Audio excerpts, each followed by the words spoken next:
ఆపదామపహర్తారం దాతారం సర్వసంపదాం లోకాభిరామం శ్రీరామం భూయో భూయో నమామ్యహం. జై శ్రీమన్నారాయణ. ప్రియ భగవద్బంధువులారా, భగవద్గీతలో జీవుణ్ణి అంటే మనని సంబోధించేటప్పుడు రకరకాల పేర్లతోటి పని సంబోధిస్తాడు భగవంతుడు. అంటే మనకి రకరకాల పేర్లు పెడతాడు. ఒక్కొక్కసారి ఆత్మ, మరొకసారి పరమాత్మేతి చా హృదాహృత, ఒకసారి పరమాత్మ అని కూడా అంటాడు. ఒక్కొక్కసారి ప్రభు, ఒక్కొక్కసారి విభు, ఇలాంటి పేర్లు పెడుతుంటాడు. ఈ పేర్లు పెట్టడంతో మనకి కొంచెం కన్ఫ్యూజన్ ఏర్పడుతూ ఉంటుంది అన్నమాట. దానివల్ల అంటే నిజంగా నేనే పరమాత్మని, లేదు నేను ఫలానా, నేను ప్రభువుని, నేను విభువుని, ఇలా అనిపిస్తూ ఉంటుంది. కానీ ఆయన పెట్టిన ప్రకరణాన్ని మనం జాగ్రత్తగా గమనించి ఎందుకు ఆ పేరు ఆయన అక్కడ పెట్టాడు అనేది తెలుసుకుంటే మనకి సరైనటువంటి అవగాహన ఏర్పడుతుంది. మనని మనం ఎట్లా తలుచుకోవాలి అనేది. భగవద్ రామానుజాచార్య స్వామి మనకి ఆ విషయాలు తెలియచేయడంలో అద్భుతమైనటువంటి అనుగ్రహాన్ని చూపిస్తారు. వారి యొక్క గీతా భాష్యంలో దీన్ని చాలా అందంగా వివరిస్తారు. పరమాత్మ అంటారు. ఆత్మ అంటే వ్యాపించినవాడు అని అర్థం. శరీరంలో వ్యాపించినవి కొన్ని ఉన్నాయి. మన శరీరం వరకు మనం తీసుకున్నట్టయితే ఇందులో ఒక్కొక్కటి ఒక్కొక్క భాగంలో వ్యాపించి ఉంది. చెయ్యి కొంతమేర వ్యాపించి ఉంది, మన ఊపిరితిత్తులు కొంతమేర వ్యాపించి ఉన్నాయి, హృదయం కొంతమేర వ్యాపించి ఉంది, మన ముఖం కొంతమేర వ్యాపించి ఉంది. ఇందులో ఒక్కొక్కటి ఒక్కొక్క ప్రాంతంలో తనకి తగినట్లుగా ఈ శరీరం పనిచేయడానికి వీలుగా వాటిని వ్యాపింపచేసి ఈ లోపల అమర్చి ఇచ్చాడు. ఎవడో ఇచ్చినవాడు ఒక భగవంతుడు అని అందాం. అంతా అంటున్నారు కనుక మనం అనొచ్చు, తప్పేం లేదు. ఆ భగవంతుడు మనకి ఇచ్చాడు దీన్ని. ఈ శరీరం వరకు తీసుకుంటే ఇందులో వ్యాపించినవి చాలా ఉన్నాయి కనుక ఆ వ్యాపించిన వాటికన్నిటికీ కూడా ఆత్మలు అని పేరు పెట్టచ్చు. ఆత్మ అంటే వ్యాపించింది. ఆప్నోతి ఇది ఆత్మ. ఇలా వ్యాపించిన వాటన్నింటికంటే ఎక్కువ మేర వ్యాపించింది జ్ఞానం. ఆ జ్ఞానాన్ని వ్యాపింపజేసిన వాడు ఆత్మగారు. ఆత్మ అంటే మనమే, మనకే ఆత్మ అని పేరు. మనం ఇందులో వ్యాపించున్నాం, దీన్ని మనం వాడుకుంటున్నాం.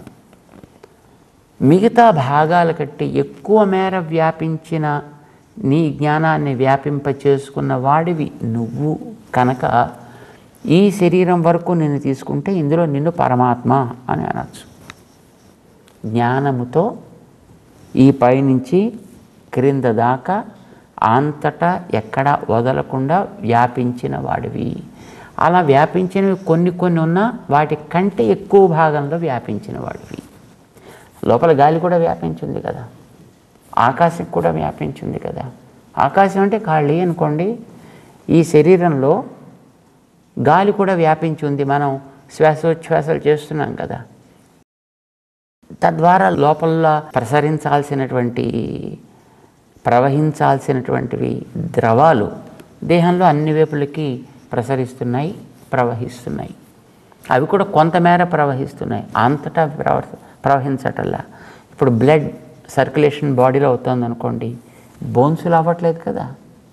అంటే అది కూడా ప్రసరించని కొన్ని భాగాలు దేహంలో ఉన్నాయి.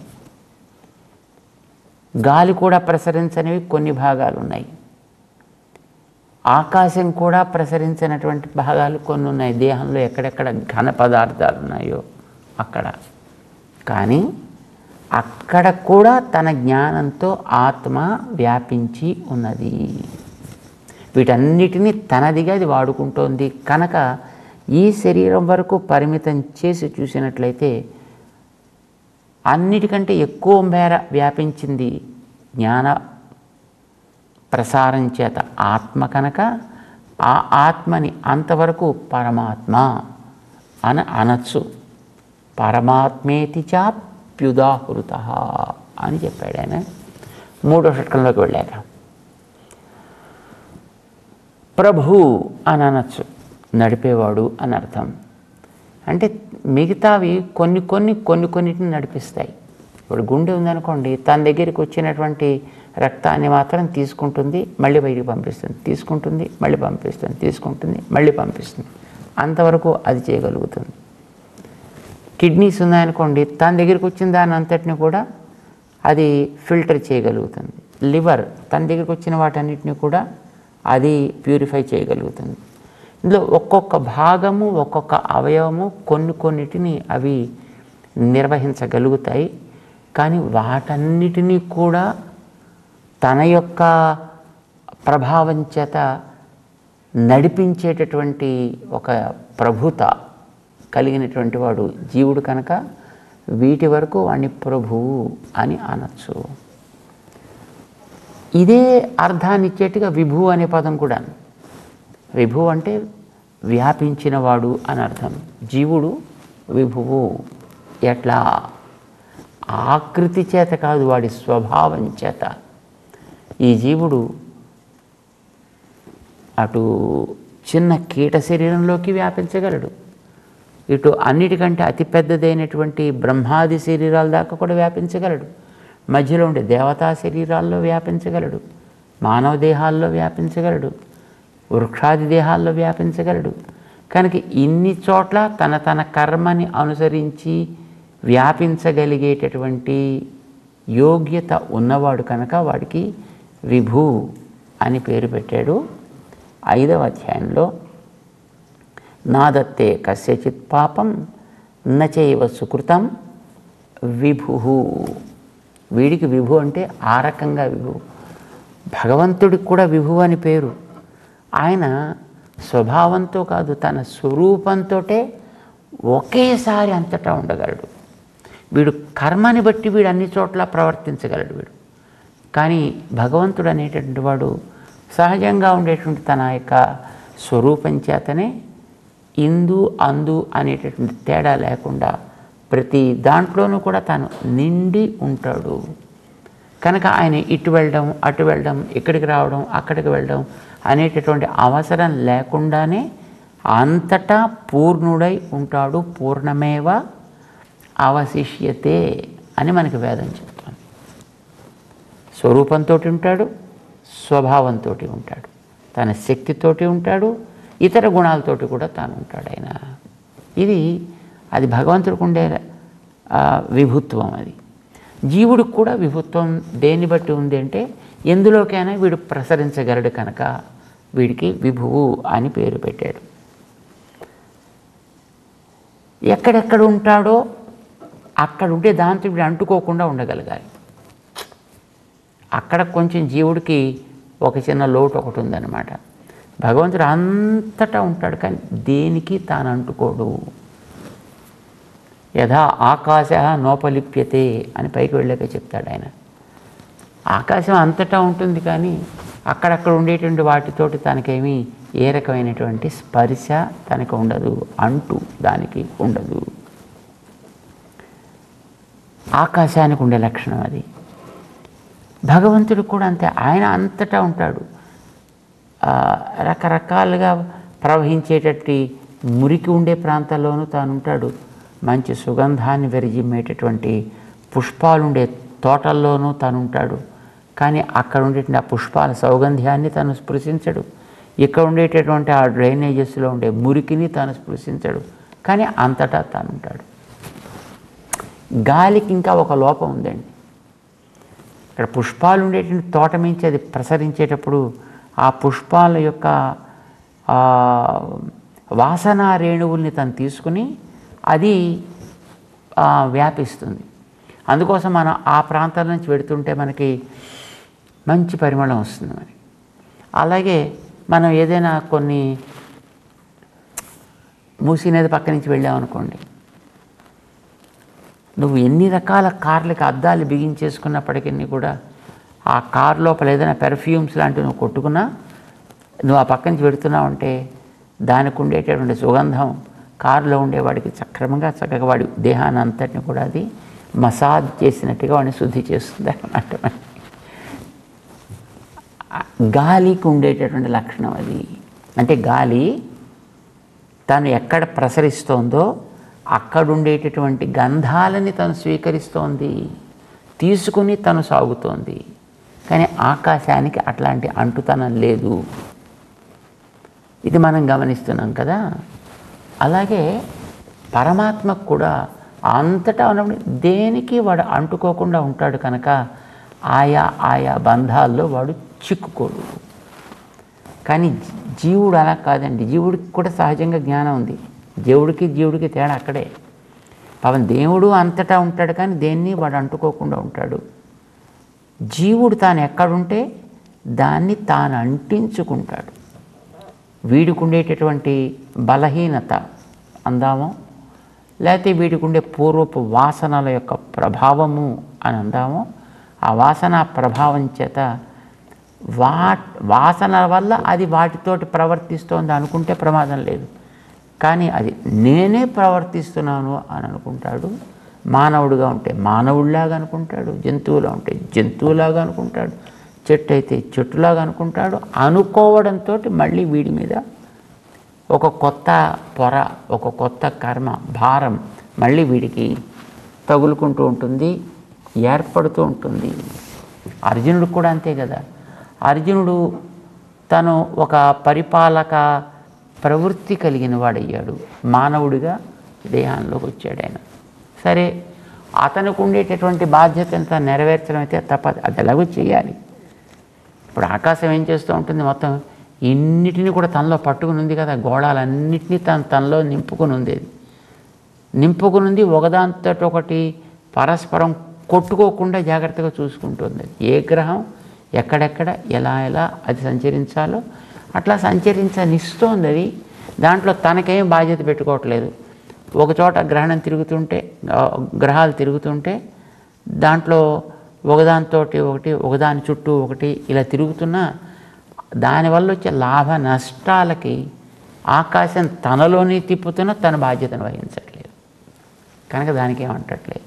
బాధ్యతను వహించేవాడు ఎవడో ఉంటున్నాడు, చూసినవాడు, ఇదిగో దీనివల్ల తిరుగుతోంది, దాని ప్రభావం ఎలా ఉంటున్నాడు, వీడికి దాని ప్రభావం మీద ఉండేటటువంటి ఒక అవగాహన, ఆ పట్టు చేత దాని ఫలితాలను వీడు తన మీద వేసుకుంటాడు. అర్జునుడు మనిషి అయి పుట్టాడు, తను ఒక పరిపాలకుడు అయి పుట్టాడు, తనకి ఒక బాధ్యత ఉంది, బాధ్యతను చేయాలి. కానీ కర్తృత్వం తన మీద పెట్టుకుని చేయాల్సింది.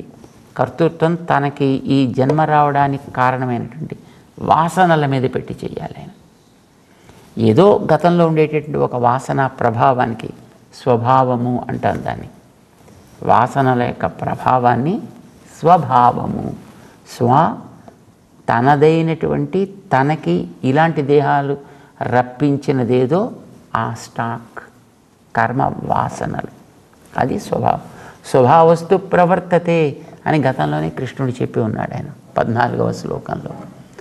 కానీ వీడనుకుంటాడు లేదు ఎంత నేను తెచ్చుకున్నా నా వల్ల, ఇది వీటికి ఉండేటటువంటి అజ్ఞానం. అజ్ఞానేన ఆవృతం జ్ఞానం, నేను దీనికి సంబంధించిన వాడిని కాను అనే జ్ఞానం, ఇది నేను ఇవి నావి అని అనుకోవడం, ఇది ఒక అజ్ఞానం. ఈ అజ్ఞానం చేత ఇది కాస్త మూతపడుతుంది.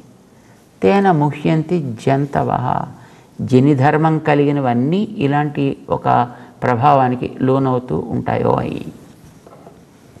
ఈ మాట చెప్పాడు ఆయన.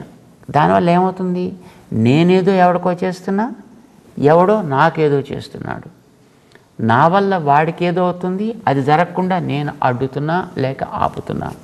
అర్జునుడు అదే అనుకున్నాడు ఆయన యుద్ధ ఆరంభానికి పూర్వమే. నేను యుద్ధం చేసినట్లయితే అమ్మో వాళ్ళంతా చనిపోతారేమో, నేను చేయకుండా ఉంటే వాళ్ళంతా హాయిగా సుఖంగా బతికిపోతారేమో. ఏం చేయకపోతే వాళ్ళు బతికిపోతారా ఏమిటి? అంతకుముందు కొంతమంది పోలేదా? ఎంతమంది పోలేదు అంతకుముందు? ఎంతమంది పుట్టలేదు? వాళ్ళందరూ పుట్టడానికి ఈయన కారణమా? వాళ్ళందరూ పోవడానికి ఈయన కారణమా? వాడికి నూకలు చెల్లాయి, వాడు పోయాడు. వాడికి నూకలు తినే అదృష్టం వచ్చింది, వాడు పుట్టాడు. పుట్టుకలకి పోవటానికి వాడు ఆయా ఫలితాలు అనుభవించడానికి వాడి యొక్క స్వభావమే కారణం, వాడి వాసనలే కారణం. నాదత్తే కస్యచిత్ పాపం నచైవ సుకృతం విభు. వీడికి విభుత్వం అనే ఒక యోగ్యత ఒకటి ఉంది కనుక వీడు ఆ శరీరంలో వచ్చాడు. కానీ వీడు ఒకటి తీసుకోడు, ఒకటిది పొందడు. కానీ అర్జునుడు అలా అనుకోవట్లే. ఏమనుకుంటున్నాడు?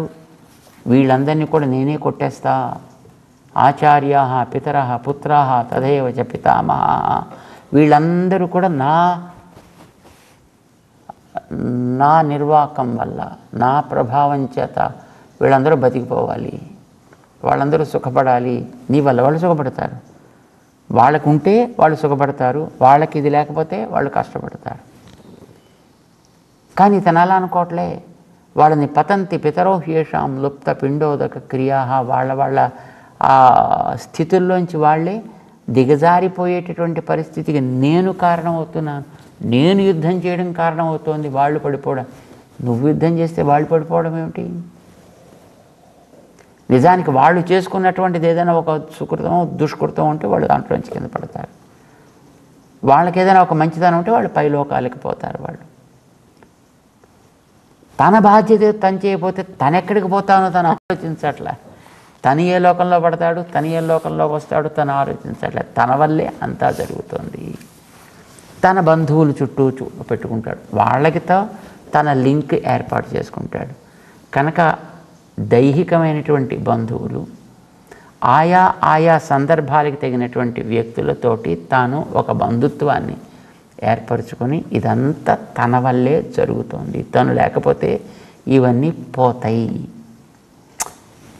మనకి చరిత్రలో చాలా సన్నివేశాలని, చాలా రకాల చరిత్రల్ని కూడా మనకి చూపిస్తారండి.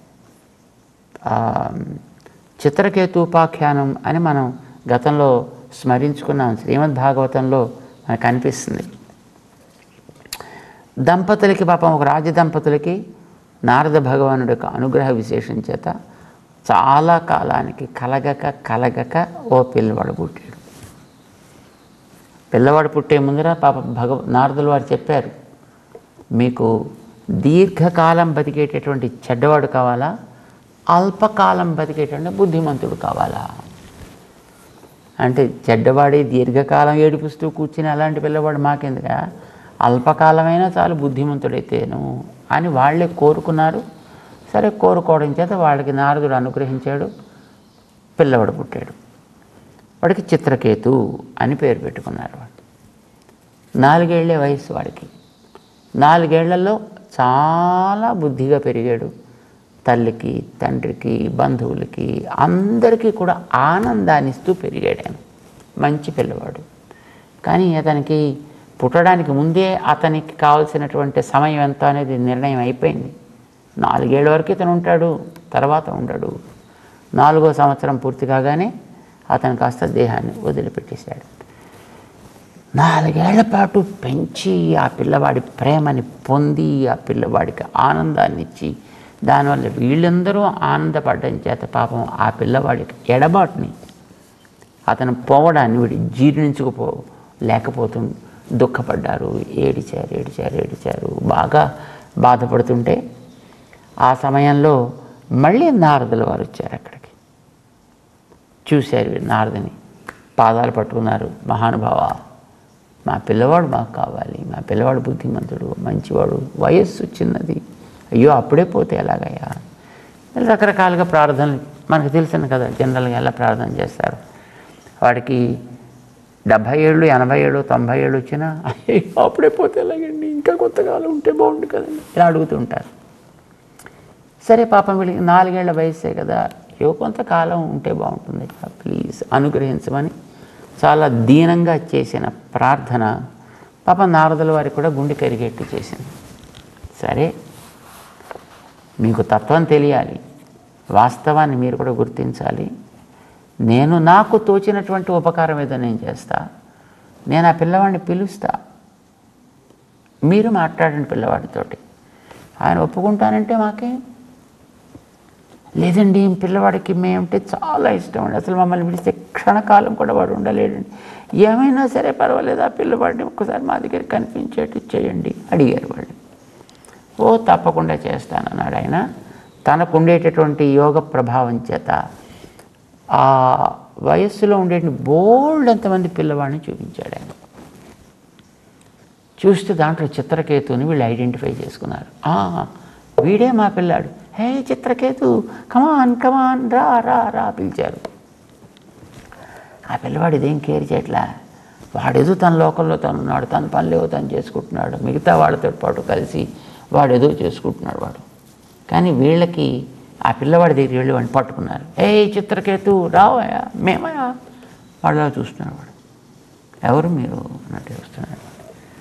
ఒరే నేను రా నీ తల్లిని రా, ఒరే నేను రా నీ తండ్రిని రా, రారా నీకోసం అక్కడ పడి కాపులు పడుస్తున్నాను రా, తిండి తింటం లేదా, నిద్రపోవటం లేదా, రా రా నాన్న తండ్రి. నారదుల వారు అక్కడ ఉన్నారు కదా పక్కన, ఆయన చిత్రకేతు ఓ నీ తల్లిదండ్రులు ఏ జన్మలో అని అడిగాడండి వాడు. వీళ్ళకి కదా పెద్ద షాకు. ఏ జన్మలో, అదేమిటావు అలా అంటావు, మా పిల్లవాడి నువ్వు. ఎవరు పిల్లవాడు? ఇక్కడ దేహం వదిలిపెట్టిన తర్వాత ఎన్ని దేహాల మధ్యలో మారాయో కదా, ఇక్కడికి రావడానికి ముందర ఎన్ని దేహాలు సాగాయో కదా. ఒక్కొక్క దేహానికి ఒక్కొక్క తల్లి తండ్రి, ఒక్కొక్క దేహానికి ఒక్కొక్క తల్లి తండ్రి, ఒక్కొక్క దేహానికి ఒక్కొక్క తల్లి తండ్రి. ఎంతమంది తల్లిదండ్రులు ఇప్పటిదాకా సాగిపోయారో కదా. అరే అలా అనకరా నా తండ్రి, మమ్మల్ని ఏడిపించకరా. ఎంతమంది తల్లిదండ్రులు ఏడుపులు తగ్గించాలి? ఈ తల్లిదండ్రులని వదిలిపెట్టినందుకు వాళ్ళకి దుఃఖం, ఈ తల్లిదండ్రులు వదిలిపెట్టిన వాళ్ళకి దుఃఖం, ఈ తల్లిదండ్రులను దుఃఖపెట్టి వాళ్ళకి దుఃఖం. ఎంతమందిని ఈ జీవుడు తృప్తిపరచగలడు? ఎంతమందికి మళ్ళీ వీడి పిల్లవాడుగా కాగలడు? ఎన్ని బంధాలను మళ్ళీ వీడు పెంచుకోవాలి? పోనీ వీడు వాళ్ళకి సంతానంగా మళ్ళీ వీడు వెళ్ళిన వాళ్ళు ఉంటారా? వాళ్ళు మళ్ళీ పోవాల్సిన వాళ్ళే కదా. ఇప్పటిదాకా నాకు ఎందరో తల్లిదండ్రులు గడిచారు, ఎందరో తల్లిదండ్రులు గడవాల్సిన వాళ్ళు ఉన్నారు, నాకు వీళ్ళతో ఏమీ సంబంధం లేదు సుమా అన్నాడు ఆ జీవుడు. వెళ్ళిపోయాడు. పాపం వీళ్ళకి అప్పుడు కాస్త కొంచెం జ్ఞానోదయం అయింది. అయ్యో ఏమిటి మా గతి? వాళ్ళకి కావాల్సిన తత్వోపదేశాన్ని చేశాడు నారద మహర్షి. వాళ్ళని సన్మార్గంలో పెట్టేటటువంటి ప్రయత్నం చేస్తాడనమాట. ఇది మనందరికీ కూడా జీవితంలో అవసరమే. మనందరం కూడా ఏవో పనులు చేస్తూ ఉంటాం జీవితంలో, ఎందరినో కలుస్తూ ఉంటాం, ఎందరితో విడుతూ ఉంటాం. కానీ రైలు ప్రయాణం చేసేవాడికి మధ్యలో అక్కడక్కడ కొందరు కలిసి మంచిగా మాట్లాడేవాళ్ళు కొందరు, చెడుగా మాట్లాడేవాళ్ళు కొందరు, ఉదాసీనంగా ఉండేవాళ్ళు కొందరు. నాకు తెలుసు. అనుకూల ప్రతికూల ఉదాసీన ప్రవృత్తి కలిగినటువంటి ప్రాణుల మధ్య తనకుండేటటువంటి ప్రాచీన వాసన ప్రభావం చేత జీవుడు ఒక్కొక్క శరీరాన్ని ధరిస్తూ ఉంటాడు. అందులో వీడికి ఏ కర్మ వల్ల ఆ దేహం వచ్చిందో ఆ కర్మానుభవం అయ్యేంత వరకు దాంట్లో ఉంటాడు. అంతవరకు వాడు చేయాల్సిన పనులని సవ్యంగా చేస్తూ, కర్త నా వెనకాతలు చేయించే వాసనలు, దానివల్ల వచ్చింది నాకు ఈ దేహము కనుక కర్తృత్వం నా మీద వద్దు, కర్తృత్వం వాటి మీద పెట్టాలి. చేసేటటువంటి కర్మ వాటి ప్రభావంలో జరుగుతోంది, కలిగే ఫలితం కూడా ఆ వెనకాతలు ఉండేటటువంటి వాటికే తప్ప నాకు కాదు. వాసనలు అచేతనాలు అని గుర్తించగలిగితే వాసనలకి వెనకాతలుండి నడిపించేటువంటి భగవంతుడిని గుర్తించు, భగవంతుడి మీద ఆ భారాన్ని పెట్టు, కర్తృత్వం ఆయన మీద పెట్టు, కర్మ వాడి వల్ల అని గుర్తుపెట్టుకో, ఫలము వాడికి నువ్వు సమర్పణ చేయి. నువ్వు ఏ రకమైనటువంటి మోహాన్ని చెందవు, అజ్ఞానము నిన్ను ఆవరించదు. జ్ఞానం అనేటటువంటి ఆదిత్యుడు సూర్యుడు చక్కగా వెలుతురుని ఇవ్వగలుగుతాడు సుమా అంటూ అర్జునుడికి కృష్ణుడు ఉపదేశం చేస్తూ 15వ శ్లోకం నుంచి 5వ అధ్యాయంలో ముందుకు తీసుకెడతాడు. మనం కూడా సాగుదాం. జై శ్రీమన్ నారాయణ.